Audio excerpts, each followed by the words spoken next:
ಲಕ್ಷ್ಮೇಶ್ವರ ನಗರಕ್ಕೆ ಆಗಮಿಸುತ್ತಿರುವ ಕರ್ನಾಟಕ ರಾಜ್ಯದ ಮುಖ್ಯಮಂತ್ರಿಗಳಾದ ಸನ್ಮಾನ್ಯ ಸಿದ್ದರಾಮಯ್ಯ ಸಾಹೇಬರಿಗೆ ಸ್ವಾಗತ ಸುಸ್ವಾಗತ. ನಮ್ಮ ಲಕ್ಷ್ಮೇಶ್ವರ ತಾಲೂಕು ನೂತನ ತಾಲೂಕಾಗಿ ಸುಮಾರು ವರ್ಷಗಳಾದವು. ಲಕ್ಷ್ಮೇಶ್ವರ ನಗರಕ್ಕೆ ಯಾವುದೇ ರೀತಿಯ ತಾಲೂಕಿನ ಆಡಳಿತ ಕಚೇರಿಗಳು ಇರುವುದಿಲ್ಲ. ಈ ಲಕ್ಷ್ಮೇಶ್ವರ ತಾಲೂಕಿಗೆ ಏನು ತಹಸೀಲ್ದಾರ್ ಆಫೀಸ್ ಅವಶ್ಯ ಐತಿ, ಈ ತಹಸೀಲ್ದಾರ್ ಆಫೀಸನ್ನು ಬೇಗ ಕೆಲಸ ಪ್ರಾರಂಭ ಮಾಡಬೇಕು.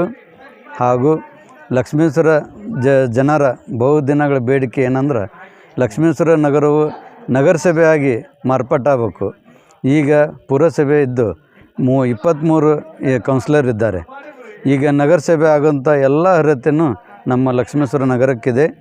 ಆದ ಕಾರಣ ಸನ್ಮಾನ್ಯ ಮುಖ್ಯಮಂತ್ರಿಗಳು, ನಗರಾಭಿವೃದ್ಧಿ ಇಲಾಖೆ ಸಚಿವರು, ಎಲ್ಲ ನಮ್ಮ ಜಿಲ್ಲಾ ಉಸ್ತುವಾರಿ ಸಚಿವರಾದಂಥ HK ಪಾಟೀಲ್ ಸಾಹೇಬರು ಎಲ್ಲರೂ ಕೂಡಿ ಈ ಲಕ್ಷ್ಮೇಶ್ವರವನ್ನು ನಗರಸಭೆಯನ್ನಾಗಿ ಮಾಡಿ ನಮಗೆ ಆದಷ್ಟು ಬೇಗ ಏನು ಬೆಳಗಾವಿ ಅಧಿವೇಶನ ನಡೆದೈತಿ, ಈ ಬೆಳಗಾವಿ ಅಧಿವೇಶನದೊಳಗೆ ನಮ್ಮ ಲಕ್ಷ್ಮೇಶ್ವರ ನಗರಸಭೆಯನ್ನು ಘೋಷಣೆ ಮಾಡಿದ್ರೆ ನಮ್ಮೆಲ್ಲರಿಗೆ ತುಂಬ ಹರ್ಷವಾಗುತ್ತದೆ ಅಂತ ಹೇಳ್ತೀವಿ.